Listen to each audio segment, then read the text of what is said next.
이게 최초의 상식적인 출발선입니다. 여기 대해서 다른 방법도 있잖아라고 항의할 수 있습니다. 금융자본을 규제하고 사회화하고 생산에 투자하게 하고 고용을 창출하도록 하면 되잖아라고 얘기할 수 있습니다. 여러 가지 고용 보장을 설계할 수 있습니다. 저는 금융규제 찬성하고 금융사회화에도 찬성하고 은행을 국유화해야 된다고 생각하고 다 찬성할 수 있습니다. 그런데 생산의 확대 이 문제에 대해서 잘 모르겠습니다. 지금 무엇이냐 하면은 그러면 고용을 창출하기 위해서 우리가 인구가 늘어나는 만큼 자연을 더 파괴하는 생산을 해야 되느냐, 물질적인 생산을 이 부분에 대해서 생각해봐야 됩니다. 그죠? 그리고 인간이 주 40시간씩 계속 노동을 해야 되는가, 이 문제에 대해서 생각해봐야 됩니다. 그렇죠? 즉 금융자본을 규제, 통제하고 사회화하자는 것에 대해서 기본소득을 찬성하는 사람이나 혹은 고용 확대를 주장하는 사람이나 다 찬성할 수 있습니다. 공통적으로. 그런데 생산의 확대라는 문제에 있어서 기본소득을 주장하는 사람은 달리 생각합니다. 과연 그게 필요하냐? 이 부분은 기본소득의 원래 출발점이 생태주의에 닿아 있기 때문에 과연 그게 필요하냐? 물질적 생산의 확대가 그렇게 고용 문제 때문에 물질 생산을 그렇게 확대하는 게 필요할까라는 질문을 던져야 됩니다. 거꾸로 고용되지 않으면 여하튼 돈을 받아서 안 된다는 고정된 이 고정관념이 바로 이런 아까 말씀드린 항의에 뭐가 있는지는 모릅니다. 일도 안 하는데 왜 이러는데 고정관념. 기본소득을 주장하는 사람의 답변은 간단한 활동을 하잖아요. 노동을 안 하시고. 그 사람들 활동에 사회에 어떤 긍정적인 기여를 하는지 당신은 어떻게 알아? 활동에 대해서 공동체로서 보상을 해주는 게 뭐가 문제인데 어떠한 기여를 하는지를 모르기 때문에 동등하게 보상해 주자는 거잖아요. 측정이 안 된다는 거죠. 활동은. 노동은 측정이 되죠. 이것은 7,000원짜리 일이고 저놈이 하는 일은 15,000원짜리 일이고 공급으로 측정이 되죠. 그런데 사람의 활동은 측정이 안 됩니다. 그와 같은 가치 측정이 안 되죠. 작곡가가 산보를 하면서 걔는 활동가 뭐 그런 음악적 재능이 없는 사람이 뭔가 옆 사람의 등에 때를 빌려주는 활동이 어떤 것이 더 가치가 높다라고 우리가 측정할 수 있습니까? 없죠. 그러니 이 활동을 하기 때문에 보상을 받아야 된다. 그리고 그 보상은 동등한 보상이어야 된다. 우리가 측정할 수 없고 이게 기본적으로 주장하는 답변입니다. 물론 어떻게 금융자본한테 너희들이 뜯어낼 텐데 라는 문제는 실현 가능성의 문제이기 때문에 예외로 하겠습니다. 오히려 금융자본을 규제해야 되고 사회화해야 된다고 주장하는 좌파 안에서 기본소득을 주장하는 사람과 소위 완전고용 사회로 복귀를 주장하는 사람들의 차이, 그것은 중간 사회의 생산과 생태적인 전체적인 어떤 연관, 그 다음에 노동과 활동 등에 대한 상이한 관점 때문에 발생하는 문제다.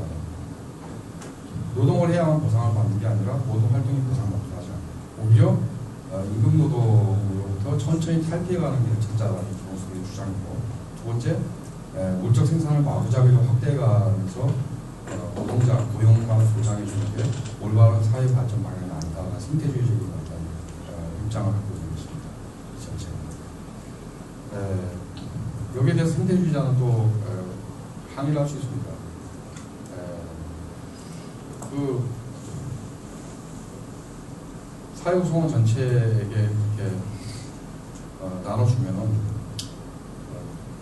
내수, 소위 내부 소비가 늘어날 거고, 그러면은 상품이 더 지켜질 거고, 그러면 그게 생태 파괴로 가는 거 아니냐, 이런 질문을 할 수 있는데,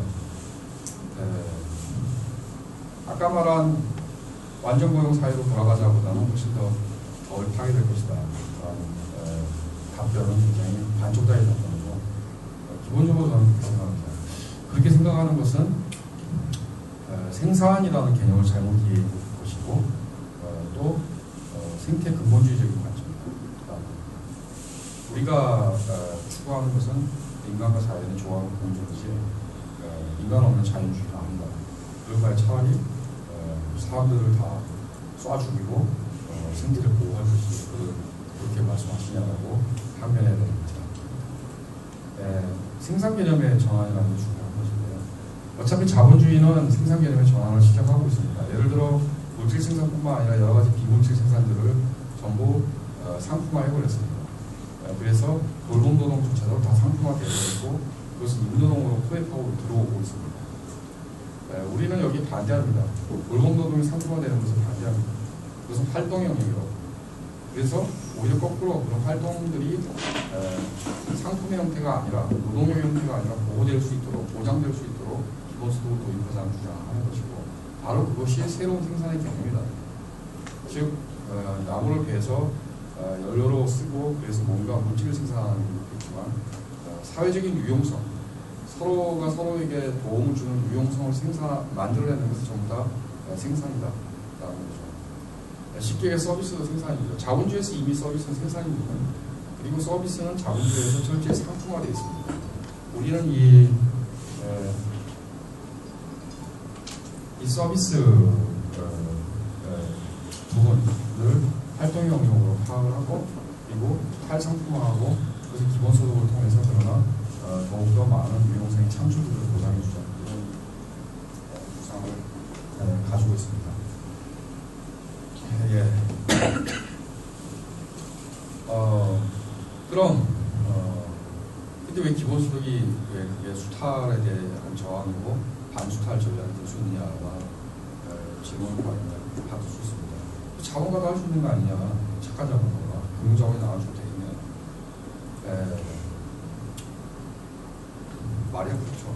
말이야 그런데 오늘날 1,500억을 기사한 어떤 자본가가 있습니다. 그런 착한 자본가가 10명이 생기면 얼마죠? 1조 5천억이죠. 착한 자본가 100명이 생기면 15조입니다. 15조면은 등록금 폐지 정도 할 수 있습니다. 착한 자본가가 1,000명이 생기면 150조 정도니까요. 150조 정도면은 의료, 주거, 노후 등등 5대 영역 기본복지 정도를 감당할 수 있습니다. 기본소득 못 줍니다. 착한 자본가가 3,000명 정도 생기면 착한 자본가 3,000명이면 한국의 대자본 전부 따일 텐데 그럼 어느 날 갑자기 그 사람들이 무슨 사울이 바울이 되는 그런 일을 하는 겁니까? 그것은 거의 기적을 꿈꾸는 거와 비슷한 것이다. 그리고 이건 막스 얘기인데요. 축적만이 구세주고 오세고 예언자다. 자본에 나옵니다. 자본 절대 더 축적하려고 그러지 나누지 않습니다. 거꾸로 한 사람이기 때문에 1,500억을 기부하면은 주가가 2.7배 뛰어가지고 1,500보다 더 많이 벌어요. 그게 한 사람이기 때문에 가능합니다. 여러 명이 기부하기로 하면 이게 왜 기부입니까? 세금이죠. 여러 명이 다 기부한다면 그건 세금입니다. 기본소득 그래 너무 좋은 제도니까 해야 된다. 어떻게 하느냐 이게 중요한 것인데 어떤 기본소득인가가 중요한 것인데 이 사회에서 굉장히 만연되어 있는 금융수파를 해소하는 방향으로 금융 투기 자본에 대한 보유를 과세를 통해서 해야 된다는 것이고 그 과세가 사실상 규제 효과까지 만들어내야 된다는 것이고 그리고 그럼에도 불구하고 금융자본이 빠져나갈 수 있는 시장이 있습니다. 파생상품 시장들을 우리가 파악할 수 없는 그래서 장외 파생상품 시장은 전면 금지해야 되고 그리고 다른 파생상품에 대해서는 규제해야 되고 즉 장내 파생상품에 대해서는 규제해야 되고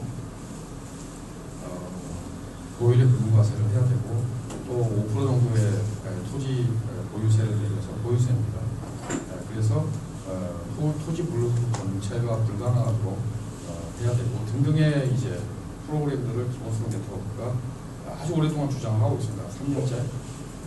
이 부분에 대해서 이제 뭐 놀림도 많이 받고, 그러니까 불경 500조 정도를 받겠다는 얘기고 전화를 미쳤다. 그럴 바 혁명을 하자고 그러지 왜 그런 것들 받겠다고 그러냐. 그런 사실은 이런 문제가 있습니다. 우리가 목표로 하는 사회가 뭔가를 이제 분명히 해야 되는 거죠. 우리가 목표로 하는 사회는 이 기본소득과 금융자본 문제를 중심에 두고 볼 때 굉장히 간단합니다.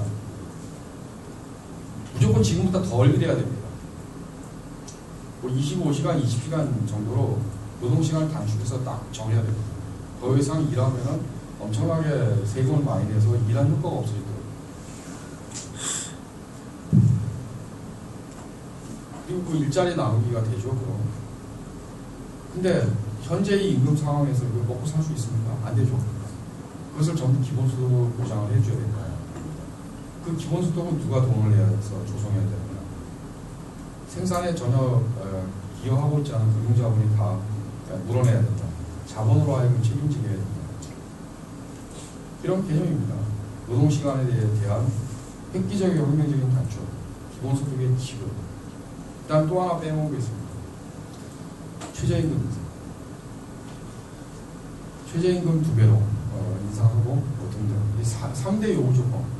전면적인 기본소득의, 보편적 기본소득의 실현, 최저임금 2배로, 그다음 노동시간에 대한 절반 50% 단축. 이게 실현이 된다고 할 때 사회는 어떻게 되느냐. 좀 더 적게 일하고 골고루 안정적인 일자리가 나와지고 모두 다 함께 잘 사는. 더 잘 사느냐 아니라 함께 잘 사는.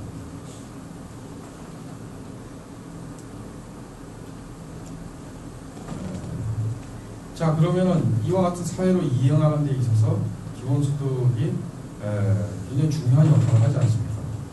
산하 이행 전략이고, 또 기본소득의 재정과 재원을 금융과세를 통해서 우리가 조성한다고 전제를 할 때, 즉 뭐 어디서 유전이 있는 것도 아니고 금방을 해서 같이 나온다는 식의 자원 분배형 기본소득이 아니라 재분배형 기본소득으로 우리가 생각할 때는 그것은 반수탈 전략, 반금융수탈, 반 조세재정 수탈에 대한 수탈 반대 전략이다라는 것입니다.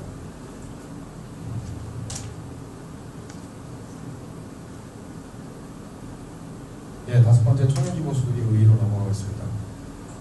예, 이처럼 광범위한 어떤 변화를 주장하고 실현하기 전에 그러면은 부분적으로 그러면은 부문 기본소득으로 청년 기본소득을 도입하면 어떨까라는 생각을 해볼 수 있습니다. 당장의 문제.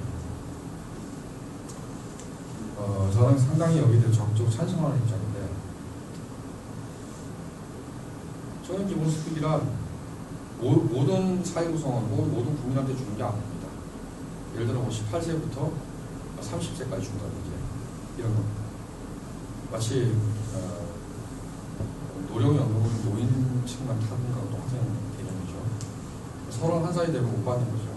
그런 개념이죠. 근데 이거라도 먼저 하자는 주장을 제가 하기 시작했고, 또 뭐 그럴 수도 있다고 생각하는 사람도 많아지기 시작했는데,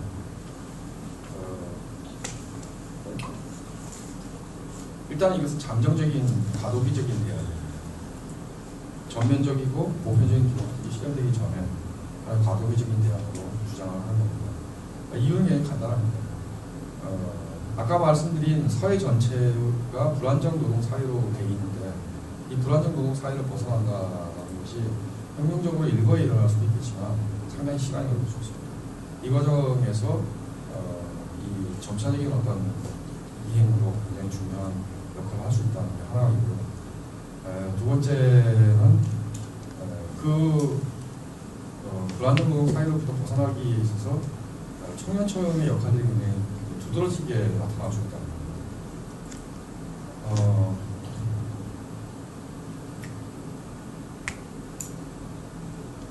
이런 상상을 해볼 수 있습니다.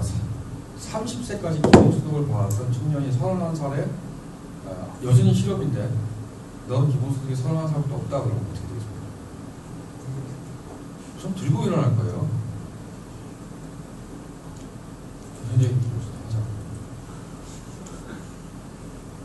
즉 쉽게 얘기하면 이런 종류 전략에서 수혜자를 넓힌다라는 그런 어떤 계급 동맹 전략 이런 것도 있고, 여기서 세대 동맹 전략입니다.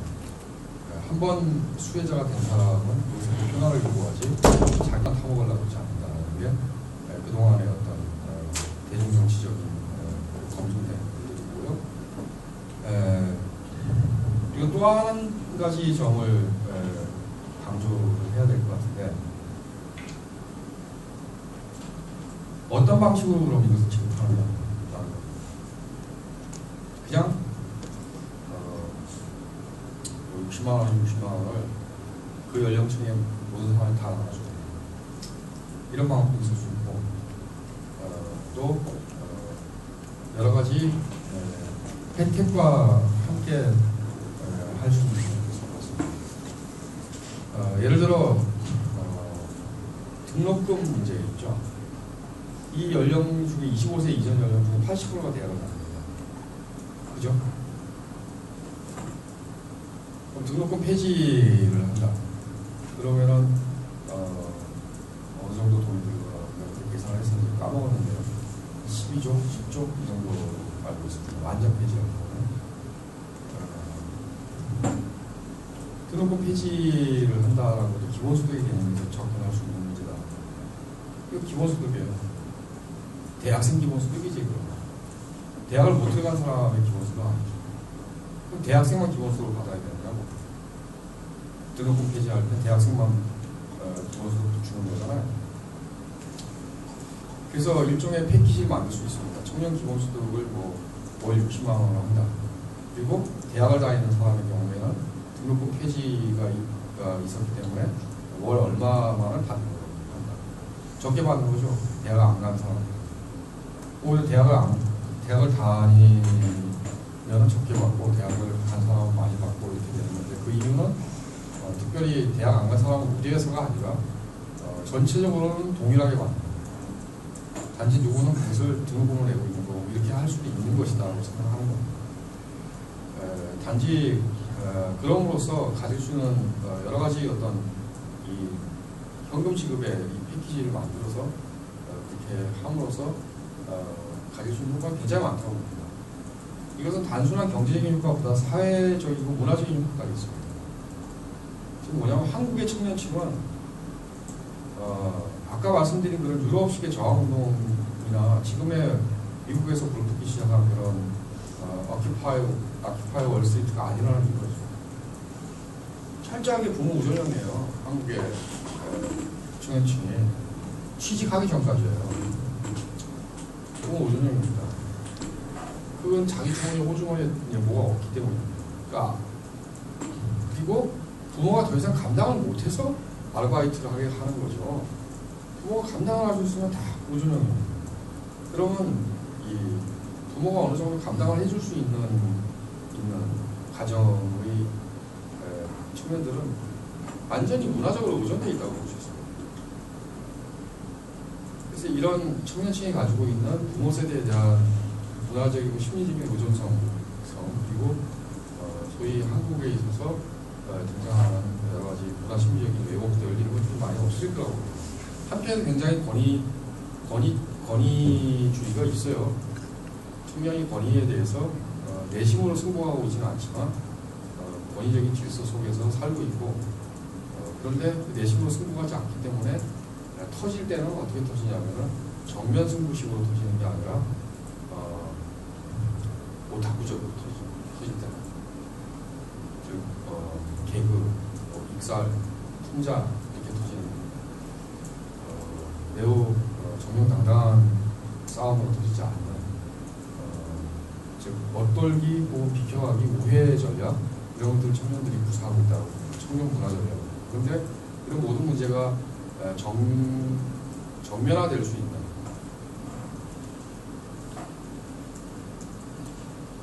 그런 계기가 될 것이다.